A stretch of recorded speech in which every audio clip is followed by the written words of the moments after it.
Overplayed podcast, home of sports and sports gaming in your ear every single Thursday. My name is GoodGameBro, one half of this podcast, and the man over there that, well, probably won't smile much this week because we're facing off in fantasy football is, the other half of the show, Mills. Mills, how are you? I mean, the last time I checked, I'm in first place in my division and second place overall in said fantasy realm, where I'm sitting at 8-2 on a 6-game win streak. And you are sitting at 6-4 on a 5-game win streak. I'm pretty sure I started your win streak. Or no, I'm on a 6-game win streak since losing to you. Yeah. Since losing to you, I've won 6 games in a row. This is a big game for you. I mean, can you right the wrong of your season? Am I going to be your kryptonite? Am I going to be the reason that you derail and fall off and all of a sudden don't even, get to the playoffs possibly? Are you just going to lose out? Are you really embracing the role of spoiler at this point? That's what I am. Listen, I have had so many injuries and people with COVID. It has been unreal. And both of you and I were at a disadvantage because we were under the assumption this was like every other league with 2 running backs and it was one running back. And so I'm in shambles. But I can't tell you how many different players I can't tell you how many players I've picked up and dropped throughout the year. Like I'm sitting at Pratt Freiermuth, Jerry Jeudy. I re-picked up to put him on IR at one point. I'm now, after drafting Ryan Tannehill as my quarterback, I'm now streaming quarterbacks. I saw your quarterback this week. Mac Jones. I mean, it's Mac Jones against Atlanta though. That's a great matchup. Oh yeah. I mean, I've got COVID Rodgers. Hunter Renfrow actually was a really good immunized. He'll be okay. He's immunized. He's all right. Okay. Hunter Renfrow actually was a waiver wire pickup a couple of weeks ago. He's been great for me. Tyler Lockett, who knows? Chubb has been having COVID for 12 years now. Devonta Freeman from your Ravens was actually a really good pickup for me. Yeah. And then who was the other guy I picked up? Yeah, Dearness Johnson. I picked him up when Chubb was out, and he was a monster for me in both games that he played. So it's just been a really weird fantasy year, and it has above 500. Like my top tight end is Dawson Knox at this point, which is insane considering he's been out. Like I said, I picked up Freiermuth at one point. I'm literally riding Jonathan Taylor and Dalvin Cook at this point. Those are Jonathan Taylor has been the unquestioned MVP for me, and Dalvin Cook, when he was in, I was lucky enough because of how we drafted, I picked up Antonio Gibson as a 3rd running back. So when Dalvin Cook had a bye week or when Taylor or was hurt, I had a good backup. But I've been through the ringer at receiver. Like right now, I've got Emmanuel Sanders and Jalen Waddle. I promise you, I didn't draft either one of those guys. And Cooper Kupp's on bye week. So I've had Cooper Kupp has been really good too, but It's been a revolving door at wide receiver for me. Thankfully, wide receiver has not hurt me too much because it's like a half-point PPR or something. So it's been rough. It's been a rough couple of weeks in fantasy. I got lucky because whoever I faced last week, Heisenbergs or whatever it is, I don't think they're keeping up with their team because they had 3 different players, 2 on COVID, one completely out. I got super lucky because I only scored 88 points last week and still got the dubs. So I'll take a little luck. It's okay. I mean, you're just basically beating up on people. So you're admitting to having an inflated record by having multiple opponents now that aren't starting people. In no way do you want me to go through your schedule. Is that what you want me to do right now? You scored 875 points, I think, on the year, where you have like 1,000, and we are 2 games apart. Thank you. I was just about to say, if you look at the standings in this league right now, it is not anywhere near where you should be talking crap to me. I mean, I know it's gonna happen. I understand that. I'm okay with that. But just so we're clear, you don't come for the king until you take the crown. And I've solidly grabbed that crown back since losing to you earlier this season. Well, it's fine. You'll just be like your Baltimore Ravens and lose in the first round of the playoffs, so everything's okay. They didn't lose the first round last week, just so we're clear, or last year, just so we're clear. Okay, sorry, the year prior. My bad. Sorry, we didn't get 12. We didn't go 12-0 and then destroy our entire season like the Steelers did. We got shafted on the bye week. You know this. I'm sorry, you got shafted on the what? You got shafted on the fact your quarterback can't throw 15 yards. First of all, that's not my quarterback. That's the Steelers' quarterback. That's not my quarterback. Oh, sorry. Would you rather start Mason Rudolph? Is that your quarterback? I would rather start no one on that roster and tank and get a top 5 draft pick. That's what I would like to do. Right. Kind of like tanking. Tanking sounds like something you would want to do. Just take yourself out of contention. When Big Ben Burger is your quarterback, yes, I would like to tank and I would like to get that no talent clown off of my team, and I would like And to go who draft a and rookie. who are you going to draft? Who are you Malik going to draft Willis. that's going to Malik Willis? Okay. Malik Willis. Let's Listen, go. Let's there get isn't it. a quarterback. There isn't a quarterback in this draft that is good as, say, I don't know, Mac Jones at this point. Mac Jones looking pretty undefeated at this point, though. Give me Matt Golden Corral. I'll take him over Big Ben Roethlisberger right now. Maybe you want Spencer Rattler. Okay, I already have quarterbacks yelling at receivers. I don't need any more of that. I'm fine. All right. Well, talking about yelling at people, there's been a lot of things going on this week. Tell me how you've spent your week in gaming since last we spoke.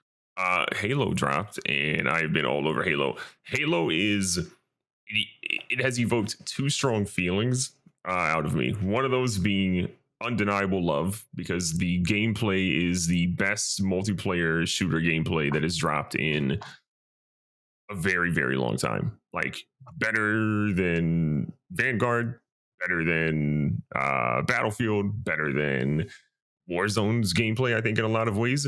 It's so refined and polished, and it's just a very good feeling to be able to play that. A free-to-play shooter, mind you, that doesn't have a hacking problem currently. Fingers crossed. Good point.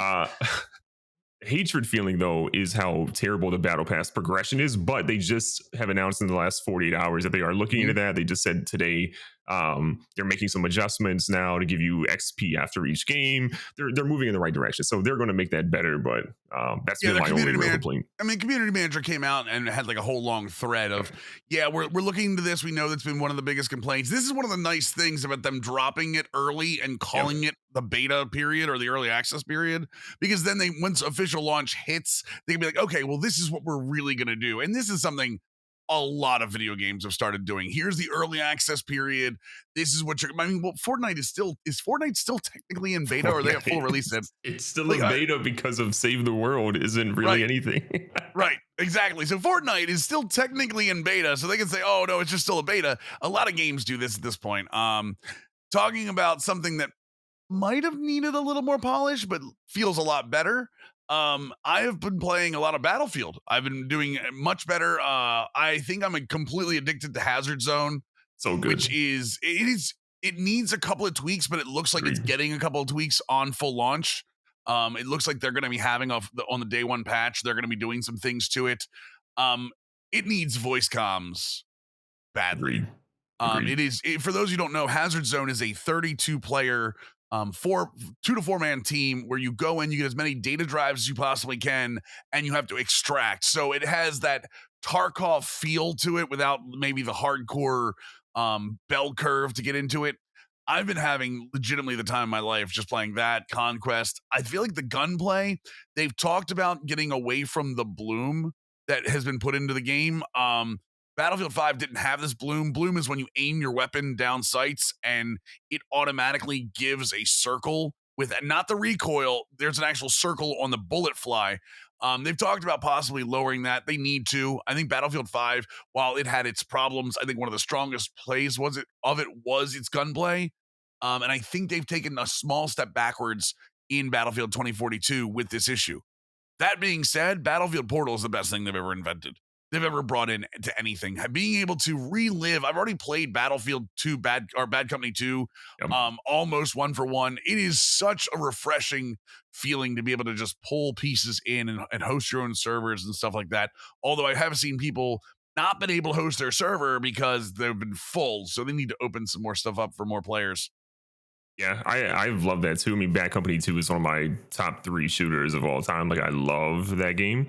And it also is a game that has rush mode, which this game doesn't have a rush mode. It has, like, if rush mode were a bad mode, they made breakthrough. And so I really wish they would give us a true rush mode, but you can't have everything at once. But I will say this, it's good. This last week, listen to this. I want you to, this is where I am with gaming. I'm reading down my Xbox playlist. You ready? Forza, Battlefield, Madden, NBA, MLB, College Football Revamped. I just installed tonight on my PC. Let's go. About time, Mills. I know. I'm going to start a Dynasty on stream. I've seen too many people do it. I watched a dude play it earlier today on Twitch with like 15 viewers. I didn't say a word. I was just kind of lurking. and I was enthralled. I was like, this is so good. And you can tell the differences they've made to gameplay too. You can tell it's not just uniforms and cosmetics. They've done significant upgrades to on the field, and it looks like, correct me if I'm wrong, you have a lot more experience with this than I do. It looks like the scouting or like the recruiting process may have been upgraded as well, almost like the AI does it a little better than they used to. I think it's. I don't recall seeing anything on that, but I Okay. could be wrong. But I just think recruiting in that game in general is like difficult, especially when Right. you're a small school. So I don't have any. I can't compare it to like being a 5-star. Yeah, I don't know. I don't know what I'm gonna do yet, but let me keep going. By the way, Riders Republic in the last week, Halo Infinite, NHL. I literally have played all of those games within the last 7 days of us since our last recording. Gaming right now, I know a lot of people that are hardcore to one game can find issues, but gaming right now is as good for me next gen as it has been overall. And that's not even, I have not even purchased Vanguard yet. I have not even purchased Vanguard. And I'm a huge Call of Duty base game, not necessarily Warzone, but like Sure. base Call of Duty. I have so much fun with that. And I'm really amazed at the point that just so many good games. And yet I look on Twitter and it's just, let's bash, bash, bash. I don't like this. I don't like that. I don't like this. And it's like, I finally realized why I let that go. And it makes me really enjoy games again. So it's been a busy, busy set of weeks. And then, God, MLB's releasing Team Affinity 5 on Friday with some of the coolest looking cards I have seen to date with the Yeah. finest cards. NBA is consistently releasing content. We're getting Bo Jackson and Madden on Friday. Big thing there. Like I said, Battlefield's full launch is Friday. Forza, can we talk about Forza just for 1 second? I know we got to get into the other. There's another big story coming up here about a certain boxing game. Can we talk about how good Forza Horizon 5 is one more time, please? Might be. I mean, if it's not in Game of the Year consideration, it's a crime. It's a phenomenal It should game. be. It's going to easily win Sports Game of the Year. Now, F1 is going to challenge it because of its career mode and because of its driving model. But Forza Horizon 5 just does so much right. I don't feel like I'm ever held back on progression, but I don't feel like I'm ahead of the curve on progression either. I did see people were tying hairbands around their triggers with driver assists on to cheat the game. There's a hot fix out, by the way. By the time you're listening to this, it's already out. There's a hot fix out fixing a lot of the online modes. Can I tell you what I did last night on stream for about an hour in Forza? What? I played Eliminator, the Oh, that's online good. battle royale mode. It's so much fun. You start off in a Beetle, you got to pick up new cars, and you got to eliminate other people. It's like just so well put together. And now that the hotfix is out, hopefully that fixes some of the connection issues. But like, I've not had this much fun in not only a racer, but I can't remember having this much fun in a sports game in a very, very long time. Yeah, Forza is just a. It is. I haven't been cycling as many games as you right now, but Forza is definitely in my rotation, and it's sort of Yeah. like my like palate cleanser is what I'll sort of call it. Like I'm playing Warzone or Battlefield Hard or Hazard Zone, or I'm in Halo running ranked and chasing diamond rank and stuff like that now, and you're still like worked up and your brain's going 100 miles a minute, and it's just nice to go into Forza, which is still has its competitive edges and still, but it is very much so. It's so beautiful and such a good experience. You're just kind of like. I feel like I'm more relaxed when I play that. I'm like, okay, I'm just hanging out. I want to put it on my big screen downstairs. I'm like, I just can't wait to see this in 4K. Yeah. No, I'm not gonna pimp this out too much, but I will say I did create a club for anyone that wanted to play. We're not worried about your score. It's completely open, completely public. You don't need an invitation. It's called the Milesian Armada. The tag is MLLS if you want to jump in. I mean, it's a cool name, right? I mean, even though it says Milesian, I mean, the Armada is an awesome name for something. And Washington football team should probably get on the board. But yeah, so if you want to join up, there is a group in there. There's about, I think, 30 to 40 of us already actively racing. We're going to try to get convoy nights together because Horizon Arcade is the one kind of hole going on that no one plays. So I'm going to try to get convoy nights together where we can do arcade together and have a little fun there. So I think it's a lot more fun being able to share some of your achievements, some of the cool jumps and danger zones. Hell, share your 4 or 5 minute juggernaut race at some point, which is insanely fun if you have not unlocked it yet. And insanely hard trying to drive through trees that way. But Yeah, if you want to get involved in that, that's great. Forza Horizon 5. If you have not played it, it is on Game Pass. If you have Ultimate Game Pass, it's on PC's Game Pass. It is on Xbox's Game Pass. Do it, man. It is, even if you Amen. don't even like racing games, try it. It is, as GGB said, it is easily should be in Game of the Year category. It's going to tear apart Sports Game of the Year in the Game Awards. Amen. So moving on with our sports gaming, we do have a very, very large, and we're going to call it a rumor right now because there is not confirmation from EA Sports. The rumor is that Fight Night is going to be making its return to the console scene. And the rumor is right now that it's rumored to start after the next UFC game drops. Work on it. What I will say is if there's a rumor, from my knowledge of EA Sports and how they work, if there's a rumor out there that's this big, it probably means that they're already working on it. Even though the rumor says they don't normally plan that far out, they don't or talk that far out. If they're talking about it, or if someone heard them talking about it, they're probably working on it. I wouldn't expect it anytime soon. I think you have more on what did you hear about EA's Fight Night franchise, which again, people have been clamoring for, boxing fans specifically, for a very long time, especially after Fight Night Champion was excellent, not only in their boxing, but like the story in Fight Night Champion, which I think you can play backwards compatible on EA Play right now on the Xbox. I highly suggest if you have not tried it, you should. Their story mode in that was fantastic. Yeah, Champion to me had one of the best sports career modes we've really seen because it was a pretty good story. And then I think the more important thing was it taught you so much throughout it, right? You'd fight different opponents and, your trainer would tell you, like, watch out for his right hook. He's got a knockout right hook punch or whatever. Or like he's got X, Y, or Z type move. And those moves were devastating. You had to literally watch out for those, just like you do in real boxing, right? You're going to fight certain boxers that have certain punch combos or certain counter types or whatever they may essentially do. And those can knock you out or put you out of the fight. You did the same thing in that career mode. And that entire time, that 8 to 10 hour story, I think it ended up being for the career mode, I was glued to it.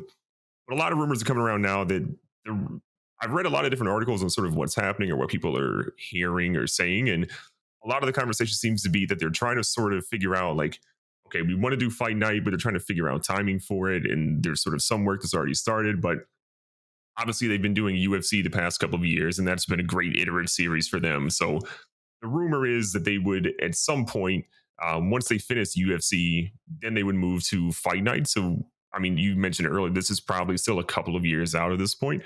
But EA committing back to a boxing title is huge. We've started to see boxing come back in some capacity. You can thank, Anthony Joshua, Tyson Fury, Deontay Wilder, and some of those guys that have been great for the heavyweight side. Maybe not Joshua as much recently. But then you also have Mill's favorite boxer, Jake Paul, who as much as he may have a lot of issues around him, what he's done for boxing is bring it back to relevancy. And so I would imagine, because they're getting back into Fight Night, there's also going to be some sort of Paul brother or YouTuber or whatever sort of connection that would come into this and have a major play. And honestly, I don't hate that, because I hope that they're doing anything with this, that they're going to do customization heavy, creativity heavy, and allow people to have crazy cosmetics for their fighters for these entrances and fights and what have you. So UFC has a lot of really good things about it that can translate to Fight Night, and I'm very excited to see them just finally get back in that game and hopefully give us a lot of tools that let us do some really cool things in that title. A lot of the upgrades that UFC has seen specifically recently, in their recent iterations, have been fantastic in terms of fighting, in terms of their knockout engine, their physics, the bleeding, the bruising looks amazing. The AI fighting has taken serious upgrades in UFC 4 since it's come out.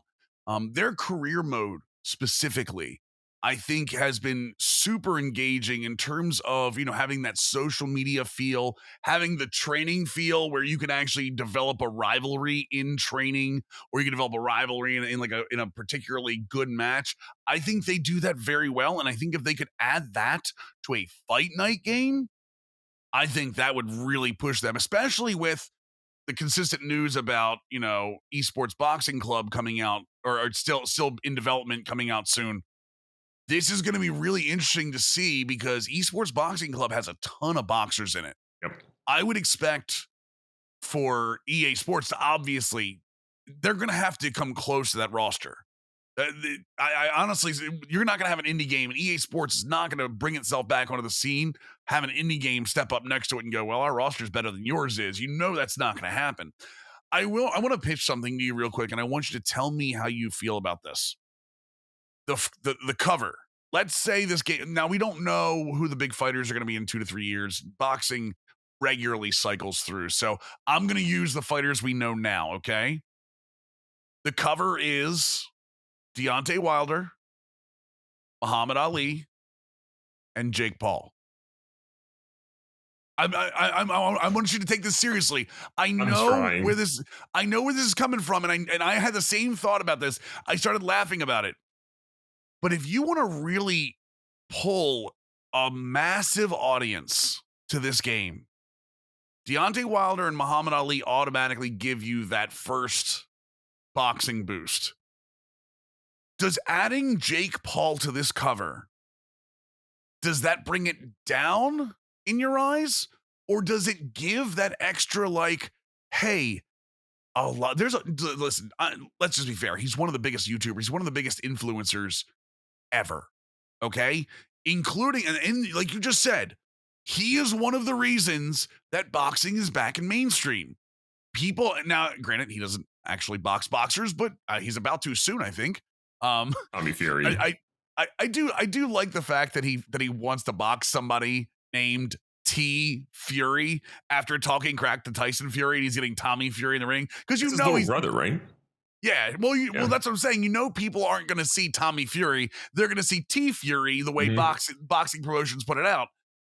Does that, would a Jake Paul on the cover with boxing current royalty or past royalty, do you think that diminishes the cover, or do you think that's where it should be? I think it cheapens it too much. I can see that. I think it's a problem of, like, yes, Jake Paul is one of the unfortunately most recognized boxers on the planet right now. And I don't say that to diminish what he's done, because he's done phenomenal stuff. I just mean that there's so many incredibly talented boxers out there now that should be, as someone who loves boxing and loves the sweet science, there's so many other boxers that I would love to see at that same stature, right? But unfortunately, that's not the case. So, like, again, the Paul brothers are incredible marketers. Like, they know what they're doing. They have made a killing since the Disney Channel from what they've essentially been able to do. I just wouldn't want to see that. If you were going to put, if you told me I had to put a legend on the cover and have Jake Paul, I put Mike Tyson on the cover with him, because you can do you can do the personality thing, right? Right. Where, like, it's like the over the top, like, just say whatever, do whatever, like, you spontaneous sort of career type thing. You can do that parallel. But, like, if I saw Muhammad Ali on a cover with Jake Paul, same cover, that makes a lot of sense. Writing a letter to somebody, I'm pissed. I want you to think about this for a second, though. Jake Paul in the game, right? Let's put Jake Paul in the game. Let's put Jake Paul, Tyson, whatever record you want to put in. Imagine what that could do for career mode. Because you could do a legitimate boxing career, or if you want to spike off, if you want to take the other fork, you could make yourself into possibly the next Jake Paul, in terms of you'll take a celebrity boxing arc. I don't think that's outside of the sphere. I know, listen, if you're a boxing purist, I know this hurts you. I know this hurts you to your core. I know this breaks your heart a little bit, but celebrity fighting is kind of what we're seeing more and more and getting the big paydays. Conor McGregor is whenever he talks now, yes, he's a professional fighter, but let's be fair. People aren't watching Conor lately for his fighting skill. They're watching for his mouth. Yeah. I think that's more where we're going. Like I said, a guy like Deontay Wilder is probably one of the best pure boxers in the game right now. But Tyson Fury's got more of the name right now because Tyson Fury can box too, but Tyson Fury talks. Yeah, yeah. No, because Tyson Fury talks. Tyson Fury talks the game. It's the WWE effect. That's exactly what it is. The rest of the pro wrestling effect of people want to see celebrity. People want to see character. You just said Mike Tyson. Mike Tyson would fit on a cover better with Jake Paul. Obviously, Muhammad Ali is an absolute character, but those characters didn't exist when Ali came up. That's when it was such a thing. Right now, there are few and far of those characters. So that would be a big arc for me to like, hey, do I really want to do this boxing career and get off wins? Or do I want to go for big knockouts and celebrity fights and talking crap and stuff like that? Yeah, I think I'd rather see EA go the route of like a fighter ID type thing, because you Yeah. have to think too. With that game being built out of Vancouver, we assume, right? Because that's where they build That's where UFCs. UFC is. Yeah, Yeah. and also the fact that Brian Hayes is still at EA Vancouver makes me so happy, Mhm. because Brizzo is one of the best minds in EA when it comes to fighting, whether it's boxing, whether it's mixed martial arts. He is an incredible dude who has a great perspective, and so I love that he's still there. My thing that I'd love to see them do is that EA has a unique thing they could do that no other company in the world can do from a sports gaming perspective. You have the UFC title, the sole UFC title out there for consoles right now, and hopefully PC at some point. You then potentially would have the only boxing title. If you did a fighter ID, where your fighter's career could transfer between Fight Night and the next UFC title that they essentially are doing, to me that is incredible, right? Because you could start off with this storyline of, oh, you're, in mixed martial arts, and you get to the end of your career, and rather than having to retire, you can import your character over to the Fight Night title, and then all of a sudden you can have this like advanced career where you've got all this stuff of like, oh, he's this major MMA celebrity, can he actually make it into boxing? A whole story arc that essentially come from that. They have such a unique thing they could do, that I'd love to see them leverage that, and I'd love to see them put that over all sports titles, right? Like an MMA fighter going into Madden or going into FIFA or like whatever. Yeah, for But sure. I would rather they spend resources on like unique. I don't know. I just feel like their roster is going to end up being very legend heavy, because so many fighters are signed with ESBC, and depending on how long that contract is with ESBC, we don't know what EA is going to have rights wise, but they're going to EA is going to always have Muhammad Ali. Yeah. They're always going to have Mike Tyson, and they're going to lean heavy into those guys. I don't think there's any chance those boxers that sign with ESBC have exclusive contracts.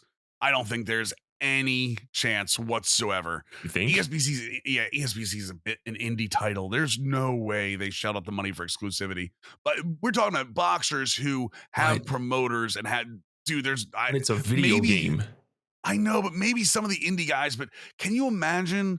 They had to know that EA could have a chance. Can you imagine getting into any kind of game? I struggle to believe the big ones, at least. Maybe some of the smaller fighters that are in it. Yeah, they're like, okay, let me sign you exclusively. I exclusivity is. I say this because of promotions. Boxing promotions know what they're doing. This isn't team-based sports. True. It's not face MMA style. Yeah, exactly. Shout out you said about this being at Vancouver. I think that's also one of the biggest things for them too, is because Vancouver is an unbelievable. I think both studios, or there's actually more than two, but the two major studios are completely underrated.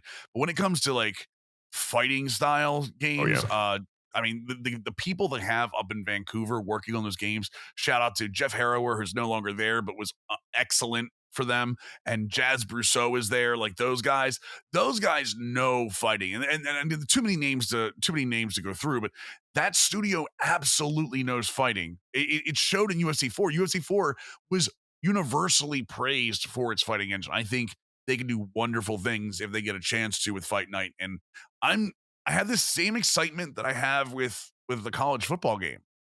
Like the college football game they've announced. I'm like, this is even the golf game with them getting delayed. I'm getting that feeling that EA Sports is starting to care about all the sports again. And they're getting an opportunity to really start expanding their umbrella. And I think that's a good thing. Now you need the developers to back it up, but I think they have that.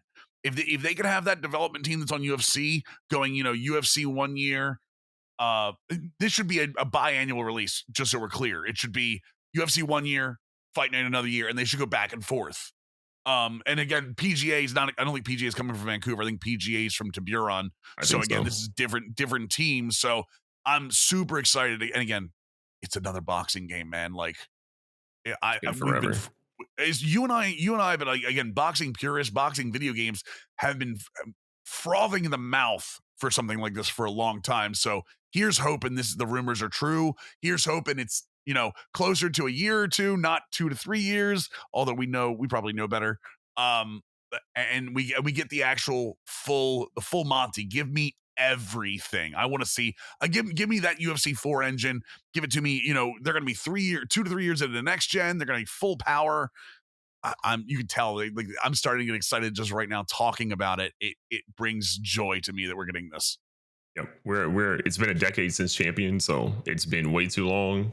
Yep. I hope it's great. I want career mode. I want some depth to online modes. I want it all. If you have if you Ultimate Game Pass, you have EA Play. Fight Night Champion is backwards compatible. It does hold up to this day. Yeah. It absolutely holds up to this day. Go download it and try it out if you haven't already. Going from things that bring me joy to things that bring me not joy. Let's get into the sports. The NFL has had a very tumultuous couple of weeks. Week 9, I called it a Vegas bloodletting because so many upsets happened in the NFL. This past weekend, we had obviously the Dolphins beating my Ravens on Thursday night. But we had the Cowboys decimating the Falcons. We had the Patriots coming out of nowhere at 5-4 to blow the Browns off the field at this point. We had the Steelers and the Lions, albeit without Big Ben, tying with the Lions missing the winning field goal as time expired. Washington blew the doors off the Buccaneers in Washington. Carolina, Cam's back, but so is PJ Walker and Christian McCaffrey, like against the Cardinals, who looked great the week before without Kyler Murray. And granted, they're injured. We get the Vikings going to LA, beating the Chargers. We get the Eagles beating the Broncos. All right, talk to me here. Is this more the NFL showing its parity across the league, which is what they want? Or is this more mediocrity across the league because of the different rules, the hard cap being introduced, the free agency rules, obviously, the rookie extensions, the rookie contracts being guaranteed? Is this more mediocrity setting in with the NFL? I don't think it's any of those things, actually. I think when I was looking at this, because the past 2, maybe even 3 weeks have, like, I look at Red Zone and I'm like, wait, like that team is beating that team? Like, are you kidding me? To me, this is more of a symptom of like fatigue, right? I think this is something that happens in the middle of the season across all sports. The NBA, God, we all know the NBA in the middle of the season is just, you're like, what? Like, do I even want to watch this? Are they even trying like right now? The NBA should be very happy March Madness happens. That's all we should say. Amen.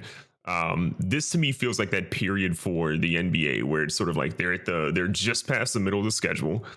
The teams that are, thinking they still have some hope are fighting really hard because they're like, man, we have a chance to make the playoffs if we battle hard. The teams that are sitting at the top are sort of like, this is a long season. We've got plenty of games. I need to preserve my body. I've got to do X, Y, or Z. I think some coaches also get complacent at this time of the season because they're overlooking some of these smaller or like weaker opponents. I think they're getting got right now. I think by the time we hit we're in week 11, I think now. Yes, week 11. Yeah, week 11. So when we hit week 13, I think we're going to be fine. I think things will be more back to normal. Yes, upsets will always happen because the NFL is always going to be a league of like upsets here and there, any given Sunday, all that stuff. But I think by week 13, things will be quote unquote normal. This is just a product of teams being trying to extend their bodies as long as they can for top teams, and bottom teams saying we've got to fight for X, Y, or Z right now. All right. So now talk to me here about the AFC, NFC. Okay. If I were to tell you, hey, pick a conference to get a Super Bowl winner out of, who do you think? I think the AFC is kind of more well-rounded top to bottom. I think the NFC is super top heavy. And then it kind of falls off a cliff after like the Rams. If you had to pick a Super Bowl winner out of whichever conference, you think this is an AFC year? You think it's an NFC year? Dude, it's so tough. It is, right? I'm looking through the standings now. I'm trying to think of a team that I feel like overly confident in. If I told you February 14th. February 13th is the Super Bowl.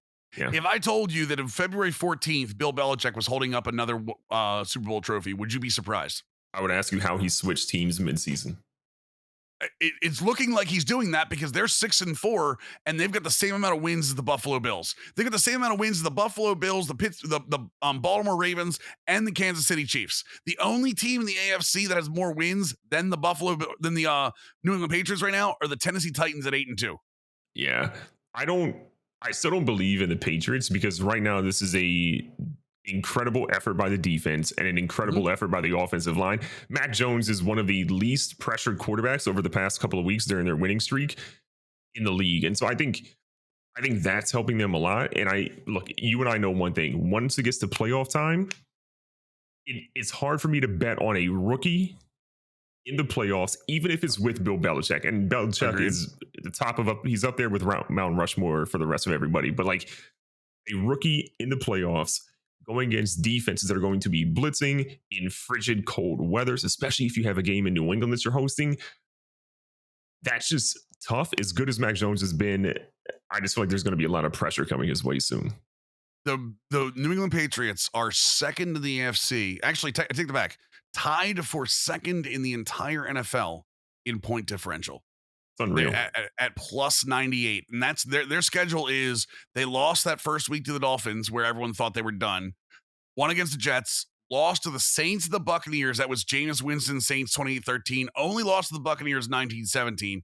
Beat the Texans, lost to the Cowboys, beat the the Jets, Chargers, Panthers, Browns. And they have listen to the rest of this. They've got they've at Atlanta, which they should win. I'm going to say they beat the Titans. There's no way the Titans can keep this up. I'm sorry. There's just no way with the defense that they have, although their defense looks like they're coming to play no one's going to convince me the Titans are real without Derrick Henry. I like Jeremy McNichols. I love the Adrian Peterson story.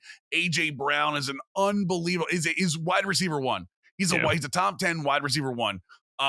They have Titans. They're at Bills, at Colts, versus Bills, versus Jaguars, at Dolphins. This team, this is not an incredibly tough schedule. You have to think they're going to split with the Bills because that's what they do. You have to think they're going to beat the Dolphins because they lost them earlier. I always do that with divisional. I always split divisional games. They should beat the Jaguars. They should beat the Colts, although the Colts are sneaky good. I don't want to focus too much on them, but it really started to surprise me that Bill Belichick's up to old Bill Belichick games. He's got a good running game no matter who's in. Damian Harris from Andre Stevenson. They even brought back Brandon Bolden to get carries. He's back. They have receivers no one's ever heard of. They've got two really good tight ends that are effective at times.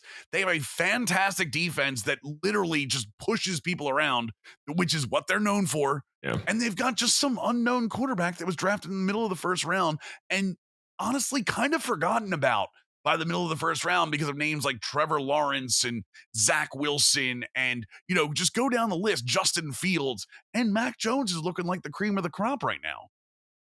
I just don't believe it, man. I still think the Bills win that division by a game.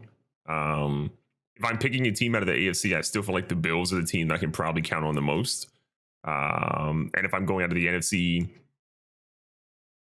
Green Bay, honestly, man, Green Bay has pushed through a lot. I still think Rodgers is the best quarterback in the NFL. If I had to pick a team, if I were a betting man, which I'm not, I go Buffalo, Green Bay as my two teams that come out. Green Bay still has. You ready for this? This is going to be interesting for the Packers because they've got at Vikings versus Rams at home. This is in 2 weeks or a week and a half. They've got Bears at home.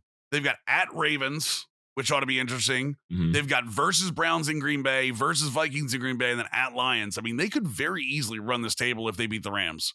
If they beat the Rams, they could very. I know, and then they could end this year with two or three losses. And honestly, their division, no one's catching them in their division. And we talked about the NFC being very top heavy. Here's your NFC teams, right? Dallas is 7-2. The next team in the East is 4-6. The Eagles. Green Bay is 8-2. The next team is the Vikings at 4-5. Tampa Bay is 6-3. The next two teams are 5-4 with the Saints, and who aren't going to be. listen, I love the Saints. I love Sean Payton. They're not going to be able to keep this up with Trevor No. Siemian and Taysom Hill. The Panthers looked unbelievable with Cam Newton He's back. back. He's going to start this weekend too. He's starting this weekend. You look great. The Panthers at 5-5, so look out for them.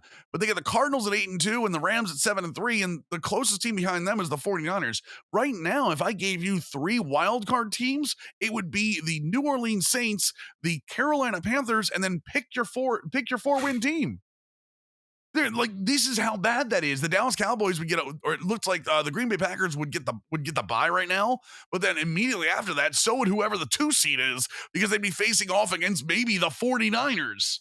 That's why I said I love the idea of parody. I love the pipe dream of parody. But there is so much mediocre football being played. It starts with, and I will harp on this until I die.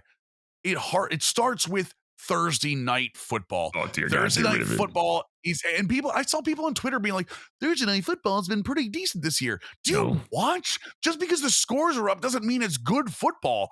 It is bad football. It is bad for the players that play. If you have a Thursday night game, they should do what they should have done years ago. If you have a Thursday night game, you have to have a guaranteed bye before it. You should have a guaranteed bye on Sunday before you have a Thursday night game. There's no reason to have football players on a 3-day turnaround trying to prepare and recover. That's just gladiator BS, okay? That's just trying to put guys out there to get hurt. So I'm going to stick with it. I think football right now, I think it is ever-growing popularity. I think a lot of that is sports betting. I think a lot of that is fantasy football. I think a lot of that is because there's only 17 games in the season, and you're not overwhelmed with 82 games or 162 games. But I will stick with the fact that the NFL right now is mediocre. And as much as I harped on the Major League Baseball getting a cap, I'm actually harping the other way now, as I think maybe the NFL should raise their cap a little bit and help out. Like I know there's a lot of revenue sharing in the NFL. I'm thinking maybe we need to start worrying about like some dynasties and some of these bigger markets. Like maybe the Giants should get to spend a little bit more money than, the Kansas City Chiefs or whatever. I know that's a unpopular take, but like, you got to start building up these major markets or these major people that people can cheer against. That's what makes sports great. Not me watching 7-9 or 9-6 games with the Jaguars and the Bills. Yeah, I just think football still struggles with the issue of like dudes are wearing helmets. 90% of football fans can't tell you more than 3 players in the team by face on a team. So I think they need some help there. Maybe get rid of Thursday night football games and have some of those players put on programming somewhere else. But I can tell Cam's face. The 15-yard penalty he got after that, I could tell too. Can we just for a minute? I know I've ranted on this exact subject like 4 or 5 times already in the 44 episodes that we now have on the show. I get so frustrated when there's not context given for these like taunting penalties or like whatever. Cam Newton was, for some reasons that were valid, some reasons that were not so much or debatable, was ostracized from the NFL, got an opportunity to come back from the team that got rid of him, and then traded draft picks and traded players to try to get someone to replace him. And they couldn't. So they had to bring him back to the city that he literally carried for a very long time. And after Cam Newton comes back and scores that rushing touchdown, he takes off his helmet and screams, "I'm back." I can't process in my body the emotion he probably felt. As much, people can say whatever they want. Think about as an athlete, if you went through all of that, right?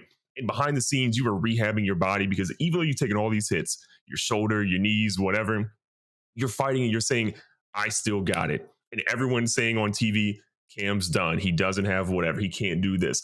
And you get back and score a touchdown in the National Football League, which very few people in the NFL have ever done, right?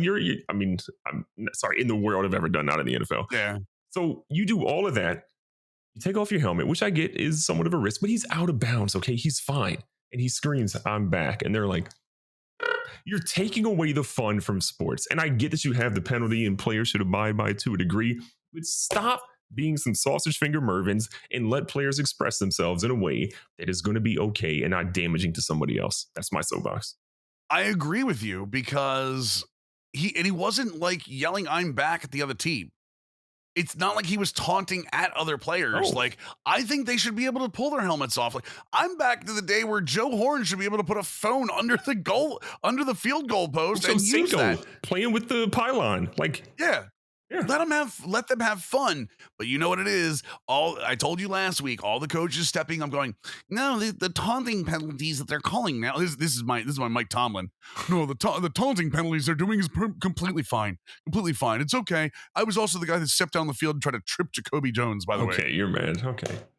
I just say, what it is. My guy comes out and says the taunting penalties are fine. You know, me stepping 3 feet down on the field and trying to yeah, okay, exactly. That's what I'm saying. You shouldn't taunt the other team. I'm going to say this with baseball. Basketball does this very well. I think basketball calls it very well. NFL, you should be able to celebrate how you want to celebrate as long as you are not celebrating at the other team. If you're celebrating with your team, if you're celebrating to the crowd, you should be able to do that as long as you're not, you're not taunting directly at the other team. Like a pitcher should be able to pump his fist as long as he's not pointing at the other dugout while he does it. You know what I mean? Yeah. Batters should be able to flip the bat as long as they're not Manny Machadoing the damn thing at the pitcher. I kind of want them to go at the opposing players, though, because here's the thing. That's when you start fights. Now, listen. Yeah. Sorry, I think if you do it with, if it's a short, like if it's a reactionary thing, right? If it's reactionary, if you're not making physical contact, I'm okay with it. Because imagine like if in the NBA, somebody dunked on somebody and they couldn't in that exact moment scream with that player who's literally going to be right there and then turn around and run up the floor. To me, that's okay. You can scream out at the audience as long as you're not screaming down at the player. You could absolutely, I've seen them do that. I've seen dunks where they've dunked on a guy and a guy has fallen down and they scream out and up like this and not down and they get away with it fine. That's what I mean. You can't look down at the player and be like, that's right, baby. Halo teabag time. Like, you can't do that. All right. That's what I'm saying. That's when you start fighting. You have grown men and women in contact sports. You can't let them go, that's right, baby. Come here. Get close up in the camera. That's right. I just scored on you, bitch. That's not what it is. I think that's what it is. No. But anything that is directed at the other player, you can't do because you're risking that other player reacting. And you just said you should be able to react, celebrate. Well, then are you expected that the other player's not going to react back? Like I don't think that's fair to do. I mean, we could go on for 6 years about this, but I think at the end of the day, why I'm okay with celebrations is because celebrations should always be reactionary, right? And some can be planned and like those can be not directed, but like if Rudy Gobert jumps up to block Kevin Durant and Kevin Durant dunks on him, Rudy Gobert is not always going to fall down, right? They might collide in midair, both land. Agreed. Kevin Durant might yell and Rudy Gobert might be in his face. To me, I don't want Kevin Durant to get a penalty just because Rudy Gobert happened to be right in his face there, right? Oh no, I'm okay with that. I'm perfectly okay with that. I'm okay with celebrating in the space. It's the direct. You can see if something is directed down at somebody, or if you're directing something at somebody. That's when the referee has to step in and be like, okay, this is discretion. Like if Rudy Gobert dunks on Kevin Durant and Durant is falling backwards and Gobert points at Durant, like that is different. Should be fine. If you don't like it, don't let him dunk on you. Well, yeah, that's what everyone says. But I mean, that's when you start fights. And that's when they're trying. The reason taunting is being brought down is because they don't want tempers to flare. I understand where they're. I'm not trying to baby them. Don't get me wrong. Yeah. I mean, you should have some kind of, control over your own emotion and actions. I just don't believe that's where, like, again, in baseball, what happens in baseball? A pitcher hits a guy and then tips his hat at him. Like, but you put harsher penalties to stop him from doing that, though. Because think about some of the best sports moments come when someone gets taunted and they do it too early. They celebrate too early, and then somebody comes back. And even think about Spike Lee and Reggie Miller in the Garden, or Spike Lee and Scottie Pippen, the greatest basketball player of all time. Like, I just think you lose out on those like momentum building moments of someone being like, okay, you want to taunt me? Let's get right back at it. Yeah, we could go back. You're right. We could go back and forth. I just, like I said, I personally, yeah, I hear you. I don't want to see them fight, and I understand what you're saying too. Because 100%, like, who would Michael Jordan be right now if he wasn't able to talk? If he wasn't able to talk at everybody, right? Yeah. I had to bring Jordan up just for your Pippen love. All All right, let's move on. College football is starting to get their college football playoff rankings. This past weekend, Oklahoma lost to Baylor, which essentially is going to eliminate them from any chance of getting to the top 4. As it stands currently, it is UGA, Bama, Oregon, Ohio State, Cincinnati at 5, outside looking in, and Michigan is sitting over top of Michigan State. Right. Right now. Now, I'm going to go over a couple of these things real quick. I'm going to go over some of the big wins each one of these teams has. Georgia's beaten Arkansas 37-0 at home. Alabama's beaten Ole Miss 42-21 at home. Alabama obviously has also lost to Texas Tech. Ohio State Oregon has beaten Ohio State in Ohio State 35-28. We knew about that one. Ohio State. Crickets. Nothing. Now, to be fair, Ohio State is going to have a combination of, I believe, Purdue, Michigan, and Michigan State all in the next 3 weeks. Not in that order. I think that's what they have in the next 3 weeks, though. Purdue, who's already beaten Michigan State, and I believe Wisconsin. I think Wisconsin was Purdue's other big win. Yeah, Ohio State beat Purdue by 28. They have Michigan State next week and then Michigan the following. So they've got... Oh, that's right. We have 2. That's right. They played Purdue this past week. Okay. Yep. Cincinnati's big win is over Notre Dame, 24-13 in Notre Dame in South Bend. Michigan has beaten number 15 Wisconsin. It was a 38-17 win in Wisconsin. And then Michigan State, obviously at 7, has the 37-33 win in Michigan State over Michigan, over in that rivalry game. Now, the only other team that's even close here, I believe, is Oklahoma State. I think Notre Dame they're at 9. I don't think Notre Dame's getting a consideration because of some of the games they've played. Oklahoma was the only team that was, I think, over 7 that I would have given a chance to, and they would have had to run the table the whole way out. They've eliminated themselves with the Baylor loss. Does Cincinnati have a path to the top 4? And if they do, what is it? Yeah, I mean, they definitely have a path to the top 4. I know, like, Cincinnati fans are mad. Like, come on, why are we not in the top 4? But look, you're at the 5 spot, which is a great spot to be entering the final 2 weeks of the college football season before we get into conference championships and then obviously moving on from there. Right. For them, with Ohio State playing 2 top 10 teams in back-to-back weeks, that is tough for any team in college football to answer the call to and win. But if Ohio State wins those, obviously they're going to be golden. Oregon, I don't know if I trust Oregon the rest of the year. I'm trying to look and see who they actually play. So their next games are, I think you said again, Utah. They get 23 Utah in Utah, and then they get Oregon State the week after that. Yeah, I honestly feel like Utah is going to beat Oregon. So I feel like Oregon is going to have a chance to lose here. That's pretty high. Ohio State has a very high chance because, again, 2 top 10 teams is very difficult. So, I mean, really, Michigan and Cincy, I feel like, have a really good chance. And then also Bama and Georgia, won't they play the conference championship? So Bama will play Georgia. If Bama beats Arkansas this week, number 21 Arkansas in Alabama, and then they have to win at Auburn the week after, they will play Georgia in the SEC title game.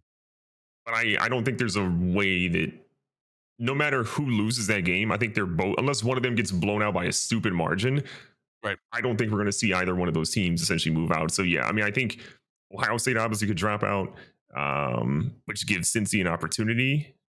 And we'll see what Cincy does. Cincy's had some interesting games. Michigan could still have a chance, but Michigan State is being shafted, in my opinion. They should be ranked at number 6 ahead of Michigan after beating them in the head-to-head. You have to give them the benefit of the doubt, in my opinion, there.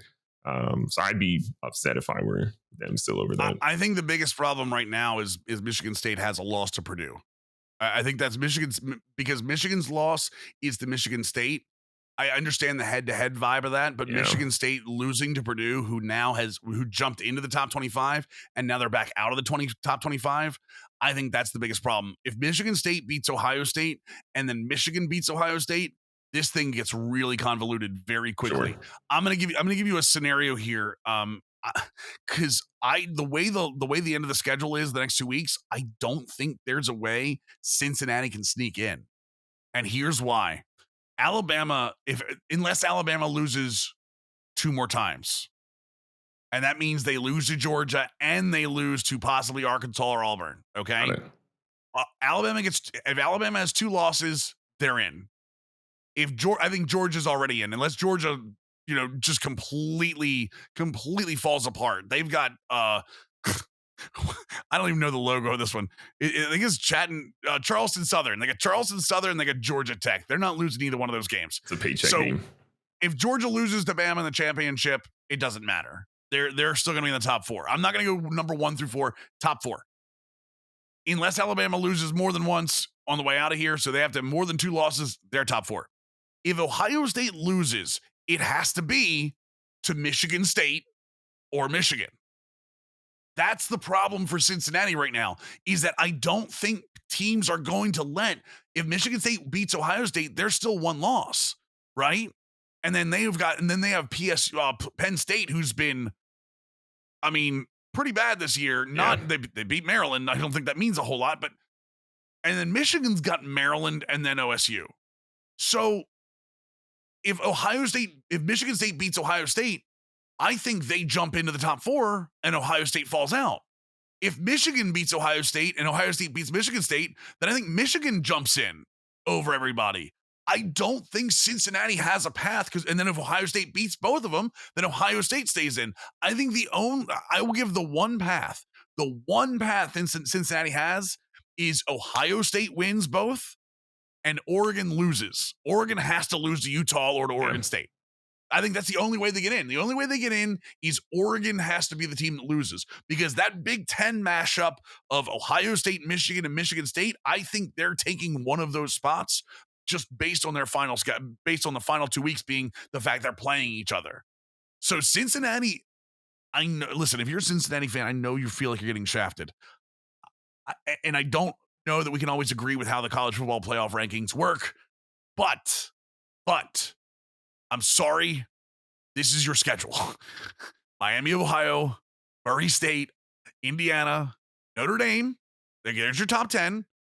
And then Temple, UCF, Navy, Tulane, Tulsa, South Florida, SMU, and East Carolina. Yeah. I'm sorry, man. I understand beating the people you put in front of you. You only beat Navy 27-20. You struggled with Tulsa against a third-string quarterback. Yes, you beat UCF convincingly, but at this point, man, you just don't have the schedule to keep up. You better be praying for Oregon to lose. That's the only way you get in. They beat Notre Dame, so we'll give them, I agree. Yeah. But Notre Dame, if you want to talk about Notre Dame's number 9 right now. And again, I get that Notre Dame is an okay team but even Notre Dame this year, they beat Florida State, they beat Purdue. They beat Wisconsin and lost to Cincinnati, right? But their other wins are, Virginia Tech, USC, UNC, Navy, UVA, Georgia Tech, and they play Georgia Tech and Stanford. You're not going to tell me, I know beating Wisconsin is something, but I don't think Notre Dame is particularly that great either. They're just Notre Dame, so they're getting top 10, I believe, off their name. Yeah, but the committee's ranking them there. It's going to be these last 2 weeks of the season for the regular season of college football are going to be wild. It's going to be an emotional roller coaster for a couple of teams, and I think there's going to be a lot of people that are angry. This is going to be, hopefully not for Cincinnati fans, what it was like for UCF a couple of years back, where there were campaigns and everyone was losing their mind. All right, last but not least, let's talk about the NBA Eastern Conference, because it has been, you want to talk about crazy? It has been insane in the NBA Eastern Conference. As it stands tonight, the Washington Wizards, as we're recording this, just lost to the Charlotte Hornets. So we have the Wizards at 10-4. We have the Bulls at 10-4. We have the Brooklyn Nets at 10-5. The Heat at 9-5, who look like they could become a top team. We have the Cavaliers at 9-6. We have the New York Knicks surging at 8-6. And then the 7 through 10 right there is the Hornets, the 76ers, the Celtics, and the Raptors. Now, the team that I think the biggest surprise here is the Hawks. Yeah. The Hawks at 6-9 are completely underperforming. The Bucks at 6-8, they've been injured. I don't truly believe in the Bucks. I know they're the returning champions. Even healthy, I don't believe in this Bucks team. But out of those top 6 teams, Wizards, Bulls, I'm going to let the Nets go because the Nets should be there. Even without Kyrie, the Nets should be there. Heat, Cavalier, Knicks. And I'm going to throw the Hornets in there too. Give me 2 teams you think could realistically make the top 4 in the Eastern Conference. There's only 2 teams that I'm not going to include the Nets here just because again, the Nets Yeah, I they think should are be there. yeah, they're a Right. different category. But of those teams, we're looking at Wizards, Bulls, Heat, Cavs, Knicks, and Hawks. I think you said. Okay. I'm going Bulls and Heat. Look, I've been a doubter of the Bulls, but look, Same. Lonzo has turned from being a dude with a funky elbow with his shot to being one of the best 3-point shooters in the NBA right now, shoot above Agreed. 40%. I don't think anybody really saw that happening after how he struggled when he first came into the league. The Heat are just a team that is built around like toughness and defense, and their 3-point shooting is coming along a little bit better than I thought it was going to be this year after they lost a couple of people. Hero's been really good. Duncan Robinson, I think, has been a little spotty here and there from when I was watching the other night.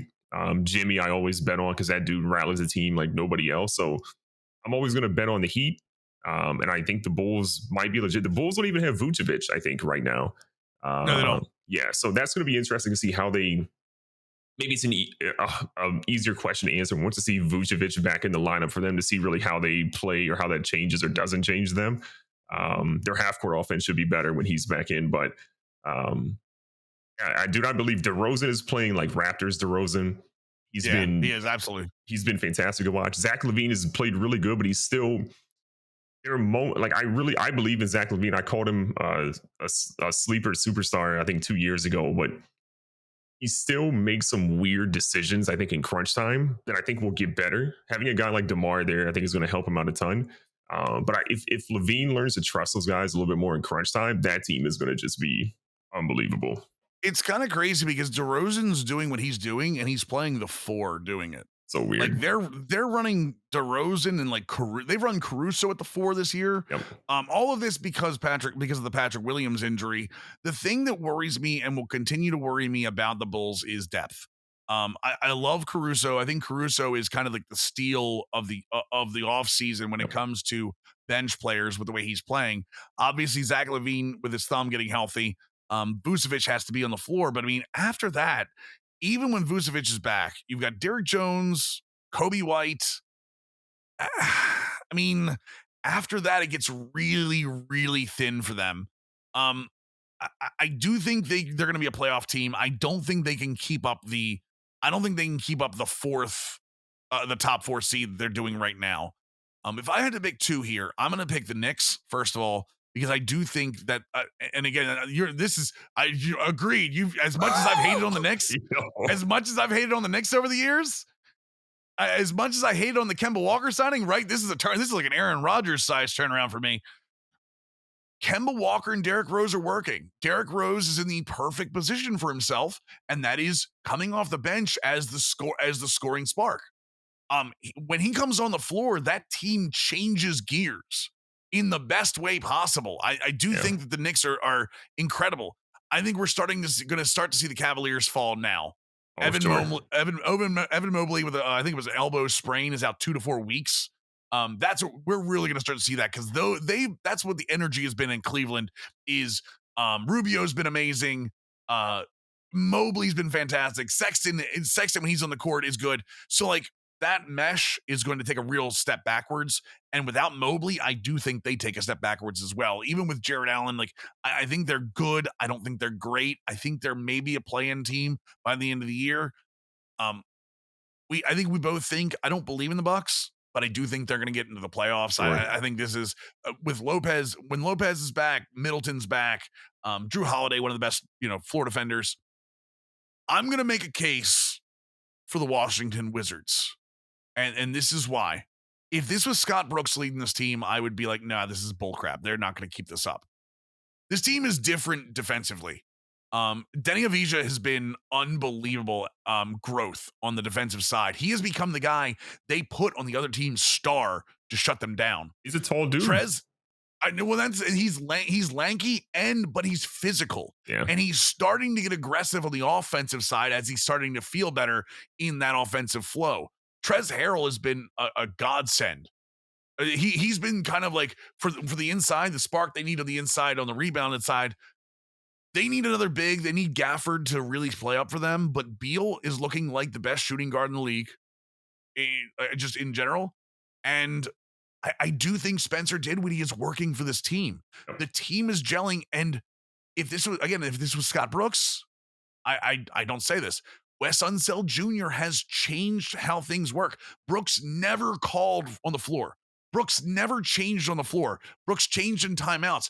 Unseld's up out of his seat. He's calling plays. He's calling changes. He's calling defensive rotations. There was a rotation that I believe it was the Clippers or the late. It was a team that started going to 2-3 on them.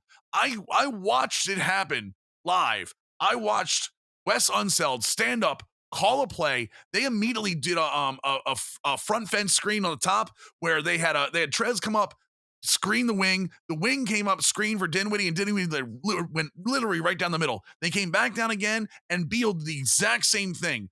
They change on the fly incredibly well. I think Wes Unseld is the biggest change for this team. As much as the change has been for their roster turnover, Wes Unseld is the biggest change for this team. And I think that's why they can maintain the pace they're making as long as, again, the injury bug doesn't hit them. Yeah, I mean, I think Wes has been great. I think for me, the two things that have blown my mind are one, seeing the Wizards have a good coach, especially a good coach that's coming into his first term as a head coach there. The other thing is I can't remember the last time a GM from the Wizards got a multi-year extension. Yeah, no kidding, right? It just feels wild to me. So I'm blown away by that. But yeah, I love what the Wizards are doing. Last but not least, I will say this. I think the Sixers miss Ben Simmons a lot more than they thought they were going to miss Ben Simmons. I know Tyrone Maxey has stepped up for them. I know guys like Tobias Harris have stepped up for them. But the second Embiid goes out, you can see just how badly this team misses a guy like Ben Simmons to step in for him.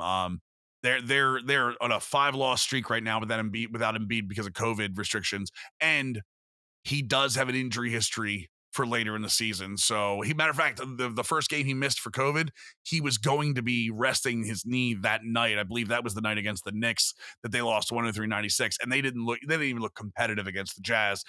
Again, Jazz are a well-oiled offense, but they didn't even look competitive against the Jazz. They've got the Nuggets tomorrow night. That's going to be another really tough game in Denver for them without Joel Embiid. Yeah, I agree. I just love the Eastern Conference is back to being good and deep again, because it feels like it's been forever. It was the Western Conference for God knows how long. But great episode, Mills. Again, we're hype about potentially Fight Night coming back. Fingers crossed on that one. A lot of great stuff. Jake Paul for the cover. If Muhammad Ali and Jake Paul are on the cover, I'm literally not gaming ever again. Cincinnati fans, that, please? Yeah, Cincinnati fans, best of luck this upcoming weekend. Hopefully you see somebody lose that can help your team get in.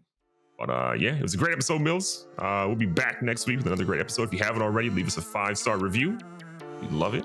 And be safe, be smart, tell somebody you love them. Catch you guys on the next one. Ciao.